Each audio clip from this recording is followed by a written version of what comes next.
9h50, vous suivez votre journal sur NCI. Dans les titres de ce 26 juillet, le Premier ministre Robert Begré-Mambé, en représentation à Paris pour le lancement des Jeux Olympiques, veut s'inspirer du projet d'assainissement de la Seine pour une mise en valeur de la lagune ébriée. Et puis c'est bientôt la composition dans les concours administratifs. La ministre Annou Loto a invité les acteurs à la rigueur et au respect de la charte d'éthique pour crédibiliser la fonction publique. Les Jeux Olympiques de Paris 2024 officiellement lancés avec le grand show de la cérémonie d'ouverture. Malgré la pluie, le spectacle était au rendez-vous. Le ministère en charge de la fonction publique vient de soumettre une charte d'éthique en prélude aux phases de composition des concours de la fonction publique, un document de 15 articles qui invite l'ensemble des acteurs de ces concours à protéger la respectabilité de ces différents passages à la fonction publique ivoirienne. Nikema Moussa, Chèque Bleu. À travers ces signatures, les acteurs du processus d'organisation des concours administratifs de la fonction publique s'engagent à la responsabilité et à la probité. Ils apposent leur signature, la charte de l'éthique des concours administratifs. Il y a 15 articles qui parlent donc de l'objet de la charte, à la responsabilité, la dignité, l'obligation de réserve, l'équité, la transparence, les sanctions.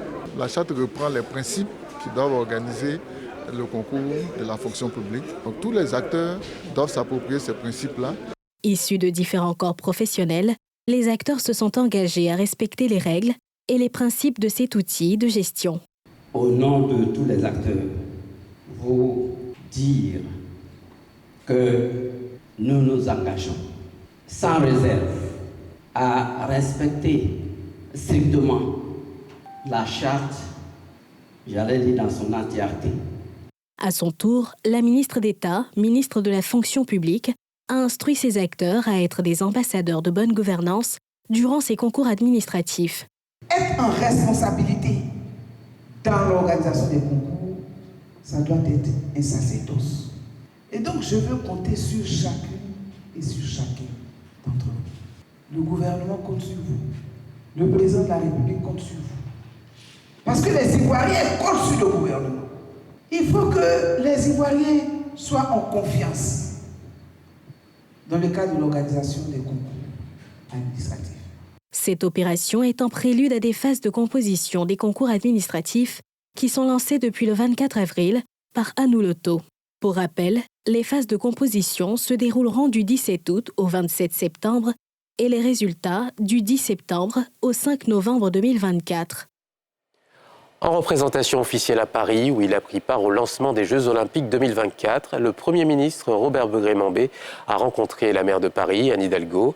Il s'est dit séduit par le projet d'assainissement de la Seine et voudrait s'en inspirer pour valoriser la lagune ébriée. Pierre Dipomélin. À l'hôtel de ville de Paris en France, le Premier ministre Robert Begré-Mambé a été reçu par la maire de la ville, Anne Hidalgo, ce jeudi. Cette rencontre, qui a lieu dans le cadre du séjour du chef du gouvernement à Paris, pour les Jeux Olympiques, a été l'occasion pour les deux personnalités d'échanger sur des sujets communs et de renforcer les liens entre Abidjan et Paris. Anne Hidalgo a loué l'expérience et le dévouement du Premier ministre Robert Begré-Mambé pour le développement de la Côte d'Ivoire et s'est dite très heureuse de l'accueillir. On a beaucoup de choses à faire ensemble, beaucoup à partager, mais surtout, leur dire mon admiration par rapport à ce qu'ils sont en train de faire pour la Côte d'Ivoire, à la fois sur le plan économique, sur le plan environnemental, sur le plan social, sur le plan de la santé. Je sais que c'est aussi un sujet très important pour Madame Ouattara. La dépollution extraordinaire de la Seine, fleuve français, long de 774,76 km, qui coule dans le bassin parisien, était également au centre des échanges. Le chef du gouvernement entend s'en inspirer pour la lagune ébriée. Nous avons saisi l'opportunité pour parler de la Seine. Parce que pour que la Seine soit utilisable dans la baignade, elle a fait un travail colossal avec le soutien du gouvernement, des régions, de la collectivité urbaine. Et j'ai pris plaisir à écouter dans les moindres détails tout ce qui a été fait. Je vais en faire usage pour Abidjan, pour la lagune d'Abidjan. Le Premier ministre, qui représente le président Alassane Ouattara jusqu'au 28 juillet 2024, dans la capitale française, va prendre part à la cérémonie d'ouverture des Jeux Olympiques. le 26 juillet, et à un dîner-gala organisé par le président Emmanuel Macron en l'honneur des chefs d'État et de gouvernement. Le Conseil national des droits de l'homme vient de remettre son rapport pour l'année 2023 au gouvernement, un rapport qui relève malgré des dispositifs en place de nombreuses atteintes aux droits de l'homme dans le pays. Le garde des Sceaux, Jean Sanson Cambilé, s'est engagé à continuer le travail pour améliorer le bilan. Salifia Lekwe, Fulgence Kissiedo. Auditorium de la primature ce vendredi. Le CNDH, Conseil national des droits de l'homme, a présenté son rapport au gouvernement ivoirien, représenté par le garde des Sceaux, ministre de la Justice, Sanson Cambilé.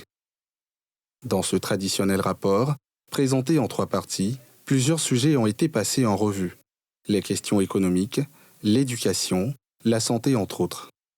Suite au monitoring de la rentrée scolaire et académique 2023-2024 fait par le CNDH, le rapport révèle que des pratiques affectent le droit à l'éducation.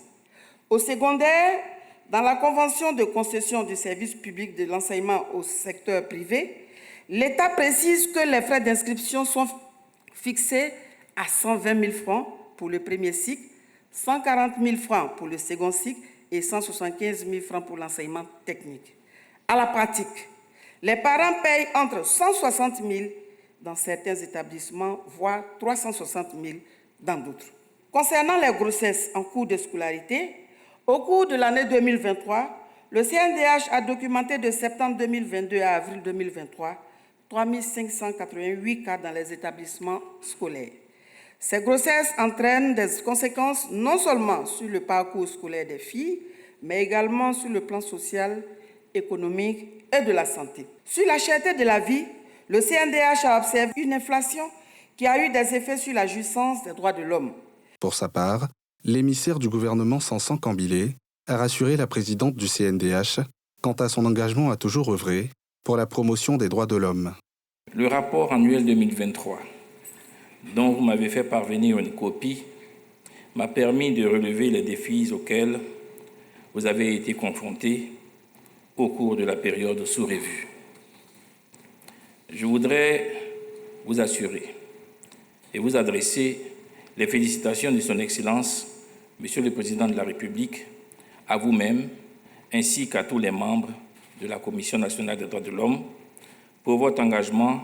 Créé en novembre 2018, le Conseil national des droits de l'homme CNDH est une autorité administrative indépendante qui exerce des fonctions de conseil, mène des consultations, conduit des missions d'évaluation et fait des propositions au gouvernement et à toute autre autorité compétente, et ce dans le cadre de la promotion, de la protection et la défense des droits de l'homme sur le territoire national. Le ministère des Ressources animales et halieutiques réaffirme son engagement pour une filière bétail et viande structurée et prospère en Côte d'Ivoire. Un point portant sur ce processus de structuration a été présenté au cours d'une conférence de presse ce vendredi à l'immeuble Kestab au Plateau. Détail avec Mardoché Kouassi et Joseph Zécré. La première assemblée générale constitutive de l'OIA, Organisation interprofessionnelle agricole, de la filière bétail-viande, initialement prévue pour le 11 juillet dernier, se tiendra avant le 15 août prochain. Un report dû à diverses contraintes et divergences et qui vise à garantir une participation plus inclusive et plus ouverte de toutes les parties prenantes sur la base des critères définis par les textes en vigueur et validés à l'unanimité des acteurs lors de la dernière réunion du Conseil ad hoc.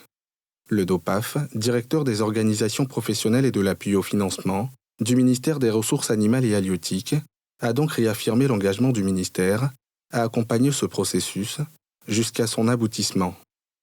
Le ministère des Ressources animales et halieutiques réaffirme donc son engagement à accompagner la structuration de la filière bétail-viande de manière transparente et équitable.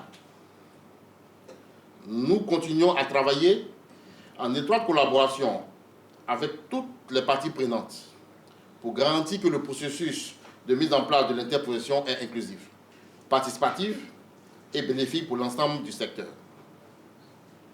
Nous tenons à réaffirmer notre engagement à garantir que toutes les parties prenantes soient correctement informées et impliquées dans le processus de mise en place de l'OIA bétail-viande. Pour le ministère des Ressources animales et halieutiques, l'appui à la structuration des filières porte sur le renforcement des capacités organisationnelles des acteurs au travers de la mise en place des organisations interprofessionnelles agricoles. Pour accélérer le processus de structuration de la filière bétail-viande, un comité ad hoc a été créé par décision numéro 009 Miracab du 11 mai 2022. Une structure qui a pour mission de superviser la mise en place de l'interprofession. La filière bétail-viande est un secteur clé en Côte d'Ivoire. Elle produit environ 60 000 tonnes de viande et abat par an et couvre 60% des besoins nationaux. La cérémonie du prix d'excellence de la Direction générale des impôts s'est tenue jeudi soir. L'initiative vise à récompenser les agents qui ont contribué par leur qualité morale, intellectuelle et professionnelle au rayonnement de la DGI. La DGI qui a d'ailleurs choisi pour thème de l'événement l'impôt foncier, une contribution à l'amélioration du cadre de vie des populations. Nadia Eja, Joseph Zécré. Ignacio D., administrateur des services financiers, est le lauréat des lauréats de la 22e édition du prix d'excellence de la Direction générale des impôts. Avant de recevoir le grand prix, le super lauréat a été distingué meilleur agent d'encadrement. Une reconnaissance reçue avec honneur. Je suis très heureux d'avoir été choisi ce soir par la direction. Le travail, pour moi, c'est un sacerdoce. Et nous sommes sans cesse à l'œuvre. Les catégories agents des personnels spécialisés, agents des maîtrises des travaux publics, agents des services administratifs, agents des services techniques, agents d'assiette, agents de recouvrement, agents du contrôle fiscal et meilleurs services de la DGI ont également été primés. Je voudrais saluer vos performances et vous adresser mes félicitations pour les qualités qui vous valent d'être à l'honneur ce soir. Notre ambition est de faire du prix d'excellence de la Direction générale des impôts à la fois un puissant facteur de saine émulation et un hymne à la glorification du travail, surtout du travail bien fait. Cette célébration de l'excellence de la DGI, qui est à sa 22e édition, est désormais une institution saluée par le ministère de tutelle. La présente cérémonie offre ainsi une formidable opportunité de mettre sous les feux des projecteurs des femmes et des hommes qui se sont brillamment distingués par la qualité de leur rendement au service de la Direction générale des impôts et partant de l'État de Côte d'Ivoire. Un prix d'honneur a été décerné au ministre Albert François Amicha, maire de la commune de Treichville, pour ses nombreuses actions en faveur de la direction des impôts. La 22e édition du prix d'excellence de la DGI s'est tenue autour du thème « L'impôt foncier, une contribution à l'amélioration du cadre de vie des populations » et a eu pour parrain le Premier ministre Robert Begré-Mambé. 91 jeunes, dont 29 migrants, ont bénéficié d'un chèque global de plus de 500 millions de francs CFA afin de débuter et concrétiser des activités génératrices de revenus. Un financement obtenu grâce au programme jeunesse du gouvernement. Une cérémonie pour marquer l'attribution de ces financements s'est tenue au plateau, le centre des affaires Nikema Moussa, Tanguy Conan. Ils sont 91 jeunes, dont 29 migrants, qui bénéficient d'une enveloppe globale de 506 588 773 francs CFA pour démarrer ou booster leurs activités. Un don qui s'inscrit dans le cadre du programme jeunesse du gouvernement PJGouv 2023-2025, initié par l'État de Côte d'Ivoire à travers l'Agence Emploi Jeunes. Et je voudrais donc, pour terminer, féliciter tous les bénéficiaires. Demander à ces jeunes qui viennent d'avoir leur chèque que nous comptons sur eux en termes d'ambassadeurs pour nous aider à mieux communiquer auprès d'autres jeunes qui sont en attente de financement. Leur dire aussi qu'il y aura des dispositifs d'accompagnement, de suivi pour les aider véritablement, non seulement dans la mise en œuvre de leurs activités, mais les aider à rendre ces activités-là viables. Pour les bénéficiaires, cet accompagnement est un ouf de soulagement. Ils promettent donner le meilleur afin d'en faire profiter d'autres jeunes. Je compte faire l'élevage de lapins, c'est-à-dire la cuniculture, à Bingerville. J'ai débuté l'activité il y a de cela 1 an. Maintenant, j'attendais le financement pour construire un bâtiment et puis mettre les lapins dans de bonnes conditions. Nous sommes très satisfaits et on compte faire en sorte que l'État puisse continuer aussi à soutenir la jeunesse, car à travers nous, d'autres jeunes encore pourront bénéficier de ce chèque. À son tour, le ministre d'État, Koménon Kwasi Adjoumani, a félicité son homologue Mamadou Touré et invité les bénéficiaires à faire bon usage de ces fonds. C'est de l'argent pour travailler. Et cet argent, vous ne le prenez pas pour vous seul. Puisque si vous prenez ce travail que vous travaillez, cet argent que vous travaillez bien, mais vous allez devoir rembourser pour permettre aux autres jeunes qui n'en sont pas bénéficiaires aujourd'hui de pouvoir profiter de cela. Notons que 23% des bénéficiaires du jour sont des jeunes filles. Les projets financés concernent les secteurs du commerce, des services, de l'élevage, de l'artisanat, de la restauration et de l'agriculture. Cette remise de chèques, selon Mamadou Touré, vient accompagner les jeunes entrepreneurs ivoiriens en leur offrant des ressources nécessaires pour la réalisation de leurs projets. À quelques jours du défilé militaire marquant l'indépendance de notre pays, l'état-major des armées initie la fête des armées, des journées portes ouvertes de découverte au métier des armes, comptant pour leur 5e édition. Cette édition s'est tenue au Parc des Sports de Trècheville et a accueilli les élèves et les étudiants ainsi que le grand public. Nikema Moussa, Chèque Bleu.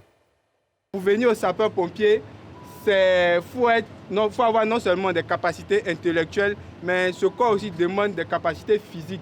5e édition de la fête des armées de Côte d'Ivoire. À travers des stands, l'état-major ivoirien veut rapprocher ses services des populations et surtout susciter des vocations.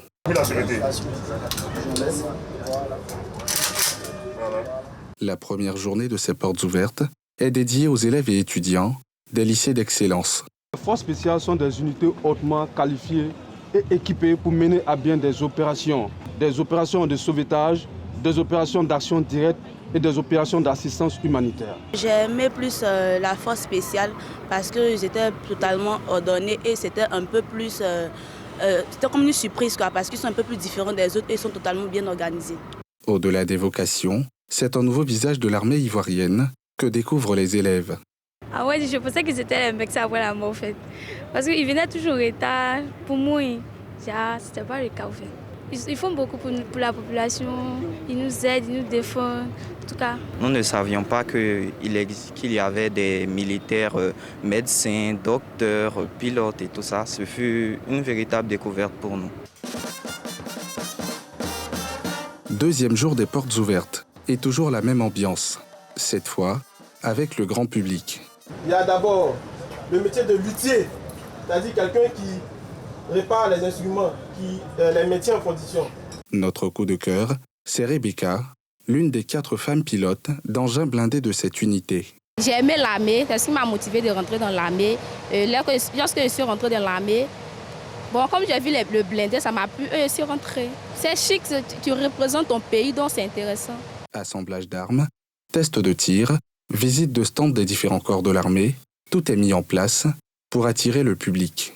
Ça fait plaisir de voir au moins, de comprendre, de savoir tout ce qui se passe ici parce qu'on voit à la télé, on ne sait pas ce qui se passe. Donc là au moins ça nous informe. On ne connaît pas vraiment ce qu'on a en Côte d'Ivoire et cette visite vraiment me permet de voir un peu, avoir une large vision en fait de ce dont on dispose en fait en Côte d'Ivoire. Ces journées carrières, comme chaque année, interviennent à quelques jours de la célébration du défilé militaire marquant l'indépendance du pays. Et ça y est, ouverture officielle des Jeux Olympiques à Paris ce vendredi, où 13 athlètes ivoiriens représentent la Côte d'Ivoire. Pour ce début des festivités, la France innove avec un défilé inédit des délégations sur la scène, avec plus de 300 000 spectateurs, malgré un temps quelque peu arrosé par la fine pluie. Reportage de Olivier Abimana. Une cérémonie d'ouverture en plein air, la France a innové ce vendredi soir pour le lancement officiel des Jeux Olympiques d'été de 2024. 13 athlètes ont porté fièrement les couleurs de la Côte d'Ivoire. Parmi eux, le champion du monde et champion olympique Cissé Chèque espère avoir la plus belle des médailles. Écoutez, c'est d'avoir une fierté. C'est une fierté pourquoi? Parce que je suis à mes troisième Jeux Olympiques. Dans une carrière en tant qu'athlète, participer à un Jeux Olympiques jusqu'à 3, c'est vraiment quelque chose d'exceptionnel. On va essayer d'honorer notre pays comme on l'a toujours fait et espérer avoir la plus belle, pourquoi pas la plus belle des médailles, la médaille d'or. Les dernières heures avant la cérémonie d'ouverture ont livré leur lot de stress et de tension. Si le couple présidentiel français a reçu ses hôtes dans une ambiance détendue, la pluie s'est rapidement invitée à la fête. Mais les 300 000 spectateurs attendus à Paris ne pouvaient rater les festivités pour rien au monde. La journée a en outre été marquée par des perturbations du réseau ferré français. De nombreux trains étaient à l'arrêt à la suite d'actes de sabotage, dont des incendies volontaires, dans ce qui semble avoir été une attaque massive et coordonnée. Si les perturbations devraient se poursuivre durant le week-end, la compagnie ferroviaire française assure que les transports d'athlètes seront assurés ce samedi. C'est la fin de notre journal. Je vous souhaite de passer un excellent week-end sur les antennes de NCI. Merci de votre fidélité.